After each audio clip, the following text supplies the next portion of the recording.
Hi guys, welcome back to my YouTube channel.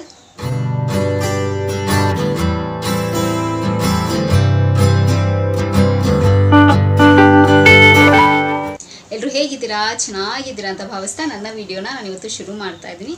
So ಹಾಗಾಗಿರೋ health ಟಿಪ್ನ ನಿಮ್ಮ ಹತ್ರ ಎಲ್ಲ share ಮಾಡ್ಕೊಳ್ಳೋಣ ಅಂತ. ಸೊ ಎಸ್ ಅಫ್ಕೋರ್ಸ್ ಇದ್ರ ಬಗ್ಗೆ ಸ್ವಲ್ಪ ಜನ ಗೊತ್ತಿರುತ್ತೆ, ಇದರ ಹೆಲ್ತ್ ಬೆನಿಫಿಟ್ ಏನು ಅಂತ. ಬಟ್ ಸ್ಟಿಲ್ ಯಾರಿಗೆಲ್ಲ ಗೊತ್ತಿಲ್ವೋ ಅವ್ರಿಗೆಲ್ಲ ಈ ವಿಡಿಯೋ ಹೆಲ್ಪ್ ಆಗಲಿ ಅನ್ನೋದು ನನ್ನ ಅಭಿಪ್ರಾಯ. ಸೊ ವಿಡಿಯೋನ ಶುರು ಮಾಡೋಣ. ಸೊ ಶುರು ಮಾಡೋದಕ್ಕಿಂತ ಮುಂಚೆ ಸೊ ಆಬ್ವಿಯಸ್ಲಿ ನಿಮಗೆ ತಮ್ಮಲೇ ನೋಡಿ ಗೊತ್ತಾಗಿರುತ್ತೆ ಇವತ್ತಿನ ವಿಡಿಯೋ ಯಾವ ಬೇಸಿಸ್ ಮೇಲೆ ಅಂತ. ಬಟ್ ಸ್ಟಿಲ್ ವಿಡಿಯೋನ ನೋಡೋಣ. ಸೊ ವಿಡಿಯೋ ಶುರು ಮಾಡೋದಕ್ಕಿಂತ ಮುಂಚೆ ನನ್ನ ಚಾನಲ್ಗೆ ಇನ್ನು ಯಾರೆಲ್ಲ ಸಬ್ಸ್ಕ್ರೈಬ್ ಆಗಿಲ್ಲ ಸೊ ಬೇಗ ಹೋಗಿ ನನ್ನ ಚಾನಲ್ಗೆ ಸಬ್ಸ್ಕ್ರೈಬ್ ಆಗಿ, ಹಾಗೆ ಪಕ್ಕದಿರೋ ಬೆಲ್ಲೈಕನ್ನ ಪ್ರೆಸ್ ಮಾಡಿದ್ರೆ ನನ್ನೆಲ್ಲ ಹೊಸ ವಿಡಿಯೋ ನೋಟಿಫಿಕೇಶನ್ ಬರುತ್ತೆ, ಅವಾಗ ಮಿಸ್ ಮಾಡದೆ ನೋಡ್ಬೋದು. ಆ್ಯಂಡ್ ಸೇಮ್ ವೇ ಫೇಸ್ಬುಕ್ ಮತ್ತು ಇನ್ಸ್ಟಾಗ್ರಾಮಲ್ಲಿ ಕೂಡ ನಾನು ವೀಡಿಯೋಸ್ ಮಾಡ್ತೀನಿ, ಅದರ ಹೆಸರು ಕೂಡ ಸ್ಕ್ರೀನ್ ಮೇಲೆ ಡಿಸ್ಪ್ಲೇ ಆಗ್ತಿರುತ್ತೆ ಆ್ಯಂಡ್ ಡಿಸ್ಕ್ರಿಪ್ಷನ್ ಬಾಕ್ಸಲ್ಲಿ ಲಿಂಕ್ ಕೊಟ್ಟಿರ್ತೀನಿ.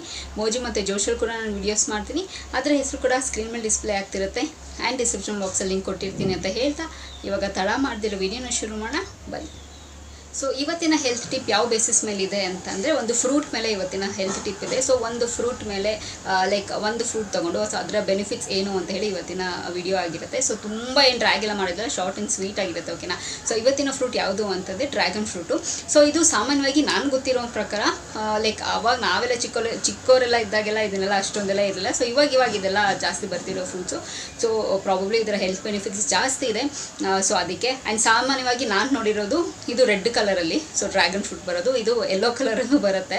ಬಟ್ ಔಟರ್ ಲೆವೆಲ್ ಅಂತ ಹೇಳ್ತಿರೋದು, ಒಳಗಡೆ ಇರೋದು ವೈಟ್ ಕಲರ್ ಇರುತ್ತೆ. ಬಟ್ ಸಾಮಾನ್ಯವಾಗಿ ನಾನು ಮಾರ್ಕೆಟಲ್ಲೆಲ್ಲ ನೋಡಿರೋದೆಲ್ಲ ಬರೀ ರೆಡ್ ಕಲರೇ. ಸೊ ಇದರ ಹೆಲ್ತ್ ಬೆನಿಫಿಟ್ಸ್ ಎಷ್ಟಿದೆ ಅಂತಂದರೆ ಸೊ ಸಾಮಾನ್ಯವಾಗಿ ನಾನು ಮುಂಚೆಲ್ಲ ಏನು ಮಾಡ್ತಿದ್ದೆ ಗೊತ್ತಾ, ಡ್ರ್ಯಾಗನ್ ಫ್ರೂಟ್ ಎಲ್ಲನೂ ಮಾರ್ಕೆಟಲ್ಲಿ ನೋಡಿದಾಗ ಇದೇನು ಫ್ರೂಟು ನಾವು ಇದೆಲ್ಲ ತಿನ್ನಲ್ಲ ಅಂತ ಹೇಳ್ತಿದ್ದೆ. ಆಮೇಲೆ ಅದಾದಮೇಲೆ ನಿಧಾನವಾಗಿ ಅದ್ರ ಬಗ್ಗೆ ಹೆಲ್ತ್ ಬೆನಿಫಿಟ್ಸ್ ತಿಳ್ಕೊಂಡು ಆದಮೇಲೆ ನಾನು ಕೂಡ ಅದನ್ನು ತಿನ್ನೋದಕ್ಕೆ ಶುರು ಮಾಡಿದ್ದೀನಿ. ತುಂಬಾ ಇದೆ health benefits. So first health benefit ಏನು ಅಂತಂದರೆ ಸೊ ಡಯಾಬಿಟಿಸ್ನ ಪ್ರಿವೆಂಟ್ ಮಾಡುತ್ತೆ. ಸೊ ಯಾರಿಗೆಲ್ಲ ಡಯಾಬಿಟಿಸ್ ಇದೆ ಸೊ ಫ್ರೂಟ್ಸ್ ಎಲ್ಲ ತಿನ್ಬೋದು. ಸಾಮಾನ್ಯವಾಗಿ ನೀವು ಡಾಕ್ಟರ್ಸ್ ಹೇಳ್ತಾರೆ ಮ್ಯಾಂಗೋ ತಿನ್ನಬಾರ್ದು ಜಾಸ್ತಿ, ಆ್ಯಂಡ್ ಯಾವುದೆಲ್ಲ ಸ್ವೀಟ್ ಕಂಟೆಂಟ್ ಜಾಸ್ತಿ ಇರುತ್ತೆ, ಬನಾನಾ ಜಾಸ್ತಿ ತಿನ್ನಬಾರ್ದು. ಸೊ ಇದನ್ನೆಲ್ಲನೂ ಹೇಳ್ತಾರೆ. ಸೊ ಡ್ರ್ಯಾಗನ್ ಫ್ರೂಟು ಅದನ್ನು ಪ್ರಿವೆಂಟ್ ಮಾಡುತ್ತೆ, ನೀವು ತಿನ್ಬೋದು. ಆ್ಯಂಡ್ ಅದಾದಮೇಲೆ ನಮ್ಮ ಐ ಪವರ್ ವಿಷನ್ ಇರುತ್ತಲ್ಲ ಅದನ್ನು ಸ್ವಲ್ಪ ಇಂಪ್ರೂವೈಸ್ ಮಾಡೋದಕ್ಕೆ ಅಥವಾ ನಮ್ಮ ಐ ತುಂಬ ಚೆನ್ನಾಗಿ ಇಟ್ಕೊಳ್ಳೋದಕ್ಕೆ ತುಂಬಾ ಹೆಲ್ಪ್ ಮಾಡುತ್ತೆ. ಸೊ ಅದೊಂದು ಕೂಡ ಹೆಲ್ತ್ ಬೆನಿಫಿಟ್ಟು. ಆ್ಯಂಡ್ ನಮಗೆ ಏನಾದರೂ ಸ್ಟ್ರೆಸ್ ಆಗಿದ್ದರೆ ಸೊ ಸ್ಟ್ರೆಸ್ ರಿಲೀಫ್ ಮಾಡೋದಕ್ಕೂ ಕೂಡ ಹೆಲ್ಪ್ ಮಾಡುತ್ತೆ. ಸೊ ಇದು ಕೂಡ ಒಂದು ಸಿಕ್ಕಾಪಟ್ಟೆ ಸೂಪರಾಗಿರೋ ಹೆಲ್ತ್ ಬೆನಿಫಿಟ್ಟು. ಆ್ಯಂಡ್ ನಮ್ಮ ಹಾರ್ಟ್ ಫಂಕ್ಷನ್ ತುಂಬ ಚೆನ್ನಾಗಿರುತ್ತೆ. ಆ್ಯಂಡ್ ಹಾರ್ಟಲ್ಲಿ ಬ್ಲಡ್ ಸರ್ಕ್ಯುಲೇಷನ್ ಆಗಿರ್ಬೋದು, ಹಾರ್ಟ್ ಫಂಕ್ಷನ್ ತುಂಬ ಚೆನ್ನಾಗಿ ಇಟ್ಕೊಳ್ಳುತ್ತೆ. ಸೊ ಮುಖ್ಯವಾಗಿ ಹಾರ್ಟಲ್ಲಿ ಏನಾದರೂ ಪ್ರಾಬ್ಲಮ್ಸ್ ಇದ್ದರೆ ಸೊ ಇದನ್ನೆಲ್ಲ ಸ್ವಲ್ಪ ಅವಾಯ್ಡ್ ಮಾಡುತ್ತೆ. ಸೊ ತುಂಬ ಚೆನ್ನಾಗಿ ಇಟ್ಕೊಳ್ಳುತ್ತೆ. ಆ್ಯಂಡ್ ಬ್ಲಡ್ ಪ್ರೆಷರ್, ಮುಖ್ಯವಾಗಿ blood pressure, so BP, so ಇದನ್ನು ಕೂಡ ಸ್ವಲ್ಪ ಪ್ರಿವೆಂಟ್ ಮಾಡುತ್ತೆ ಆ್ಯಂಡ್ ರೆಗ್ಯುಲರ್ ನಾರ್ಮಲ್ ಲೆವೆಲಲ್ಲಿ ಇಟ್ಕೊಳ್ಳುತ್ತೆ. ಸೊ ಇದು ಕೂಡ ಒಂದು ಹೆಲ್ತ್ ಬೆನಿಫಿಟ್. ಆ್ಯಂಡ್ ತುಂಬ ಹೈಡ್ರೇಟ್ ಆಗಿರುತ್ತೆ. ಆಬ್ವಿಯಸ್ಲಿ ಅದು ವಾಟರ್ ವಾಟರ್ ಅಂಶ ಇರುತ್ತಲ್ಲ ಅದರಲ್ಲಿ. ಸೊ ನಮಗೆ ಹೈಡ್ರೇಟ್ ಆಗಿ ಇರೋದಕ್ಕೆ ತುಂಬಾ ಹೆಲ್ಪ್ ಮಾಡುತ್ತೆ. ಆ್ಯಂಡ್ ಇಮ್ಯುನಿಟಿ ಪವರ್ ತುಂಬಾ ಜಾಸ್ತಿ ಇರುತ್ತೆ. ನೋಡಿ ನೀವು ಸಾಮಾನ್ಯವಾಗಿ ನಾವು ಕೆಲಸ ಎಲ್ಲ ಜಾಸ್ತಿ ಮಾಡಿದ ತಕ್ಷಣ ತುಂಬ ಟೈರ್ಡಾಗಿ ಹೋಗಿರ್ತೀವಿ ಸಮ್ಟೈಮ್ಸ್. ಸೊ ಈ ಥರ ಇಮ್ಯುನಿಟಿ ಯಾವುದೆಲ್ಲ ನಮಗೆ ತುಂಬ ಚೆನ್ನಾಗಿ ಬೂಸ್ಟ್ ಮಾಡುತ್ತೆ. ಬಾಳೆನಲ್ಲೂ ಕೂಡ ಆ ಕೆಪಾಸಿಟಿ ಇದೆ ಇಮ್ಯುನಿಟಿ ಬೂಸ್ಟ್ ಮಾಡೋದಕ್ಕೆ ಇನ್ಸ್ಟೆಂಟಾಗಿ. ಸೊ ಈ ಥರ ಎಲ್ಲ ಫ್ರೂಟ್ಸ್ ಎಲ್ಲ ನಾವು ತಿಂದಾಗ ನಮ್ಮ ಇಮ್ಯುನಿಟಿ ಸಿಸ್ಟಮ್ ತುಂಬಾ ಚೆನ್ನಾಗಿ ವರ್ಕ್ ಆಗುತ್ತೆ. ಸ್ವಲ್ಪ ಎನರ್ಜೆಟಿಕ್ ಆಗಿರ್ತೀವಿ, ತುಂಬಾ ಚೆನ್ನಾಗಿರ್ತೀವಿ. ಆ್ಯಂಡ್ ಸಾಮಾನ್ಯವಾಗಿ ನೋಡಿ ಯಾವಾಗಲೂ ಸಮ್ಟೈಮ್ಸ್ ಎಲ್ಲರೂ ಹೇಳ್ತಾರೆ ನಾನು ತಿಂದಿದ್ದು ಜೀರ್ಣ ಆಗಲ್ಲ, ಡೈಜೆಷನ್ ಆಗಲ್ಲ ಅಂತ. ಸೊ ಅಂಥವರು ಕೂಡ ಈ ಫ್ರೂಟ್ನ ಸೇವನೆ ಮಾಡ್ಬೋದು. ಸೊ ತಿನ್ಬೋದು. ಇದು ಕೂಡ ತುಂಬಾ ಹೆಲ್ಪ್ ಮಾಡುತ್ತೆ. ಆ್ಯಂಡ್ ಬ್ಯೂಟಿ ಕಾನ್ಷಿಯಸ್ ಜಾಸ್ತಿ ಇರೋರು ಸೊ ಇವರು ಕೂಡ ಏಜಿಂಗ್ ಫ್ಯಾಕ್ಟರ್ ಅದು ಸ್ವಲ್ಪ ಕಡಿಮೆ ಮಾಡುತ್ತೆ. ಸೊ ನಾವು ಏಜ್ ಆಗುತ್ತಿರೋದನ್ನು ಸ್ವಲ್ಪ ಪ್ರಿವೆಂಟ್ ಮಾಡುತ್ತೆ. ಸೊ ಅಫ್ಕೋರ್ಸ್ ಏಜ್ ಆಗಲೇಬೇಕು, ಅದು ರಿಫ್ಲೆಕ್ಟ್ ಆಗಲೇಬೇಕು. ಬಟ್ ದೆನ್ ಸೊ ಸ್ವಲ್ಪ ನಮಗೆ ಅದನ್ನು ಪ್ರಿವೆಂಟ್ ಮಾಡುತ್ತೆ. ಸೊ ಏಜಿಂಗ್ ಫ್ಯಾಕ್ಟರು ಸೊ ಆದರೂ ಕೂಡ ಹೆಲ್ಪ್ ಆಗುತ್ತೆ. ಆ್ಯಂಡ್ ಕ್ಯಾನ್ಸರ್ನ ಪ್ರಿವೆಂಟ್ ಮಾಡೋದಕ್ಕೆ ಹೆಲ್ಪ್ ಮಾಡುತ್ತೆ. ಆ್ಯಂಡ್ ಸಾಕಷ್ಟು ಒಂದೊಂದು ಫ್ರೂಟಲ್ಲೂ ಒಂದೊಂದು ಬೆನಿಫಿಟ್ಸ್ ಇರುತ್ತೆ. ಸೊ ಅದು ನಮಗೆ ಗೊತ್ತಿರಲ್ಲ ಅಷ್ಟೇ. ಸೊ ನಾವು ಯಾರು ಓದ್ತಾರೆ, ಯಾರು ಅದ್ರ ಬಗ್ಗೆ ಎಲ್ಲ ತಿಳ್ಕೊಂಡು ತಿಂತಾರೆ ಅನ್ನೋರು ಇರ್ತಾರಲ್ಲ, ಸೊ ಅಂಥವ್ರಿಗೆಲ್ಲ ಯೂಸ್ಫುಲ್ ಆಗಲಿ ವಿಡಿಯೋ ಅಂತ ಹೇಳಿ ಮಾಡ್ತಿರೋದು. ಸೊ ನನಗಿಷ್ಟ ಆಗುತ್ತೆ. ಸೊ ಈ ಥರದ್ದೆಲ್ಲ ಒಂದಷ್ಟು ನಾನು ಟ್ರೈ ಮಾಡಿ ನನಗೆ ರಿಸಲ್ಟ್ ಬಂದಿರೋಷ್ಟು ನಾನು ಹೆಲ್ತ್ ಟಿಪ್ ಆಗಲಿ ಬ್ಯೂಟಿ ಟಿಪ್ ಆಗಲಿ ನಿಮ್ಮ ಹತ್ರ ಶೇರ್ ಮಾಡ್ಕೊಳ್ಳೋದು. ಆ್ಯಂಡ್ ನಾನು ಒಂದಷ್ಟು ನಾನು ಇನ್ಫಾರ್ಮೇಷನ್ನ ಕಲೆಕ್ಟ್ ಮಾಡಿರ್ತೀನಿ.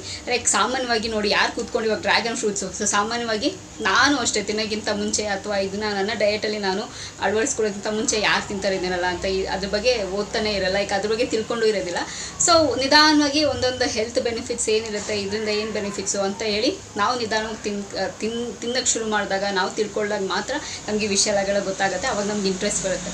ಸೊ ನಾನು ಒಂದಷ್ಟು ತಿಳ್ಕೊಂಡಿದ್ರೆ ನಿಮ್ಮ ಹತ್ರ ಎಲ್ಲ ಶೇರ್ ಮಾಡೋದು. ಸೊ ತುಂಬ ಹೆಲ್ತ್ ಬೆನಿಫಿಟ್ಸ್ ಇದೆ ಇದರಲ್ಲಿ, ಆರಾಮಾಗಿ ನೀವು ಸೇವನೆ ಮಾಡ್ಬೋದು. ಆ್ಯಂಡ್ ಇದರಲ್ಲಿ ನೀವು ಸ್ಮೂತಿ ಮಾಡಿ ಕುಡಿಬೋದು, ಅಥವಾ ಡೈರೆಕ್ಟಾಗಿ ನಾವು ಫ್ರೂಟ್ಸ್ ಏನು ತಿಂತೀವಿ ಅದ್ರ ಜೊತೆ ಅದನ್ನು ಆ್ಯಡ್ ಮಾಡ್ಬೋದು. ಆ್ಯಂಡ್ ಲೈಕ್ ಇದ್ರ ಎರಡೇ ತಿನ್ನೋದಕ್ಕಾಗೋದು, ಇನ್ನೇನು ಮಾಡ್ಕೊಂಡು ತಿನ್ನೋದಕ್ಕೆ ಸಾಧ್ಯ. ಸ್ಮೂತಿ ಮಾಡ್ಕೊಂಡು ಕುಡಿಬೋದು, ಇಲ್ಲ ಅಂತಂದರೆ ಫ್ರೂಟ್ಸಲ್ಲಿ ನಾವು ಇನ್ಕ್ಲೂಡ್ ಮಾಡ್ಕೋಬೋದು. ಸೊ ಡೈಲಿ ಒಂದೆರಡು ಸ್ಲೈಸ್ ತಿಂದ್ರೂ ಸಾಕು, ಆರಾಮಾಗಿ ಎಲ್ಲ ಹೆಲ್ತ್ ಬೆನಿಫಿಟ್ಸ್ ಸಿಗುತ್ತೆ. ಸೊ ಇವಾಗೆಲ್ಲ ಹೇಳ್ತಾರಲ್ಲ ಜಾಸ್ತಿ ಫ್ರೂಟ್ಸ್ ವೆಜಿಟೇಬಲ್ಸ್ ತಿನ್ನಬೇಕು ಅಂತ. ಅಫ್ಕೋರ್ಸ್ ಜಾಸ್ತಿ ಫ್ರೂಟ್ಸ್ ಆ್ಯಂಡ್ ವೆಜಿಟೇಬಲ್ಸ್ ತಿನ್ನಬೇಕು. ಆಗಿನ ಕಾಲದಲ್ಲೆಲ್ಲ ಅದೇ ಅಲ್ವಾ ತಿಂತಿದ್ದು. ಎಲ್ಲಿ ಈ ಥರ ಜಂಕ್ ಫುಡ್ಸ್ ಆಗಿರ್ಬೋದು ಅಥವಾ ಬೇರೆ ಬೇರೆ ಫುಡ್ಡೆಲ್ಲ ಏನು ತಿಂತಿದ್ರು, ಬಸ್ಸಾರು, ಮುದ್ದೆ, ಇದೆಲ್ಲ ಸೊಪ್ಪಿನ ಪಲ್ಯ, ಕಾಳು ಆ್ಯಂಡ್ ಈ ಥರ ಫ್ರೂಟ್ಸ್ ಎಲ್ಲ ತಿಂದೇ ಬದುಕಿದ್ದು. ಸೊ ನಾವೇ ಇದನ್ನಂತೆ ಗೋಬಿ ಮಂಚೂರಿ ಅಂತೆ, ಇದಂತೆ ಮಣ್ಣು ಮಸಿ, ಆಳು ಮಸಿ, ಇದನ್ನೆಲ್ಲನೂ ಟ್ರೈ ಮಾಡ್ತೀವಿ, ತಿಂತೀವಿ. ಇವಾಗೆಲ್ಲ ಬರ್ತಿರೋದಷ್ಟೇ. ಸೊ ಆಗಿನ ಕಾಲದ ಫುಡ್ ರೊಟ್ಟಿನೇ ತುಂಬ ಚೆನ್ನಾಗಿತ್ತು. ಸೊ ನಾವು ಅದನ್ನು ಫಾಲೋ ಮಾಡಿದ್ರೆ ಸಾಕು, ನಾವು ಹೆಲ್ತಿಯಾಗಿರ್ತೀವಿ. ಸೊ ಇವಾಗಿಂದ ಅಳವಡಿಸ್ಕೊಳ್ಳೋದ್ರಿಂದ ಇವಾಗಿಂದನೂ ನಾವು ಅಳವಡಿಸ್ಕೊಳ್ಳಲಿಕ್ಕೆ ಟ್ರೈ ಮಾಡ್ಬೋದು. ಸೊ 100% ನಮ್ಮ ಹೆಲ್ತು ನಮ್ಮ ಕೈಯಲ್ಲಿರುತ್ತೆ ಅಂತ ಹೇಳೋದಕ್ಕೆ ಇಷ್ಟಪಡ್ತೀನಿ. ಸೊ ಪ್ರಾಬಬ್ಲಿ ನಿಮ್ಗೆ ಇದು ವಿಡಿಯೋ ತುಂಬ ಇಷ್ಟ ಆಗುತ್ತೆ ಅಂತ ಅಂದ್ಕೊಂಡಿದ್ದೀನಿ. ಆ್ಯಂಡ್ 100% ನಿಮ್ಗೆ ಇಷ್ಟ ಆಗುತ್ತೆ, ಯೂಸ್ಫುಲ್ ಆಗುತ್ತೆ. ಸೊ ನಿಮ್ಮ ಅಭಿಪ್ರಾಯ ನನಗೆ ಕಮೆಂಟ್ ಮೂಲಕ ತಿಳಿಸ್ಬೋದು. ಸೊ ನೋಡೋದಲ್ಲ ಫ್ರೆಂಡ್ಸ್, ಈ ವಿಡಿಯೋ ನಿಮಗೆ ಹೆಲ್ಪ್ಫುಲ್ ಆಗುತ್ತೆ, ಯೂಸ್ಫುಲ್ ಆಗುತ್ತೆ ಅಂತ ಅಂದ್ಕೊಂಡಿದ್ದೀನಿ. ಸೊ ಸಾಮಾನ್ಯವಾಗಿ ಈ ಫ್ರೂಟು ಇವಾಗ ತುಂಬ ಜಾಸ್ತಿ ಆಗ್ತಿದೆ ಆ್ಯಂಡ್ ಇದರ ಬೇಡಿಕೆ ತುಂಬ ಜಾಸ್ತಿ ಆಗಿದೆ. ಸೊ ಬಿಫೋರೆಲ್ಲ ನನಗೆ ತಿಳಿದ ಮಟ್ಟಿಗೆ ನಾನು ಚಿಕ್ಕ ವಯಸ್ಸಲ್ಲಿದ್ದಾಗೆಲ್ಲ ಈ ಫ್ರೂಟ್ಸ್ ಇತ್ತೇನೋ, ಬಟ್ ಇಷ್ಟೊಂದೆಲ್ಲ ಹೆಸರು ಮಾಡಿರಲಿಲ್ಲ. ಬಟ್ ಇವಾಗ ಜಾಸ್ತಿ ಹೆಸರು ಮಾಡ್ತಿದೆ. ಸೊ ಅದರಲ್ಲಿ ಪ್ರಾಬಬ್ಲಿ ಬೆನಿಫಿಟ್ಸ್ ಜಾಸ್ತಿ ಇರುತ್ತೆ. ಸೊ ಅದಕ್ಕೆ ಅದು ತುಂಬ ಇವಾಗ ಮಾರ್ಕೆಟಿಗೆ ಜಾಸ್ತಿ ಬಂದಿದೆ ಅನ್ನೋದು ಅಂದ್ಕೊಂಡಿದ್ದೀನಿ ನಾನು. ಬಿಕಾಸ್ ನಾನು ಅವಾಗ ಚಿಕ್ಕವರಿದ್ದಾಗೆಲ್ಲ ನಾನು ನೋಡಿರಲಿಲ್ಲ. ಸೊ ಇವಾಗೇ ನಾನು ನೋಡ್ತಿರೋದು. ಸೊ ಡ್ರ್ಯಾಗನ್ ಫ್ರೂಟು ಸೊ ತುಂಬಾ ಬೆನಿಫಿಟ್ಸ್ ಇದೆ ಅದರಲ್ಲೂ ಕೂಡ.